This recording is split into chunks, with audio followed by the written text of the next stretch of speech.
бір болайық жобасынан есепті кетіп қалдыңыз. Осы ма себебі? Саясатқа араласудың.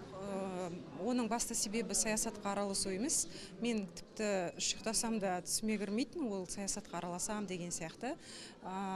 Бұндай жобалардан кеткен себебім ата-анамның денсаулығына байланысты болды. Себебі аяқ асты әкем ауырып қалғаннан кейін оның жанында болу керек болды. Мен үйдің кенжесімін.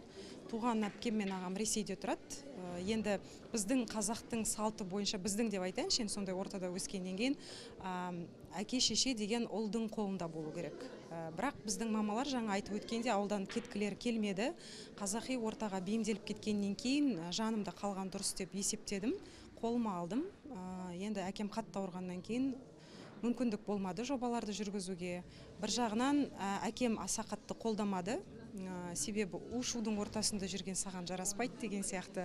Енді ол форматқа байланысты, себебі менің қайда қалай оқығанымды өте жақсы білет. Мен енді журналистен бөлек ұстазбын ғой. Соған кішкене образыңа қайшы келмей ма деген сияқты.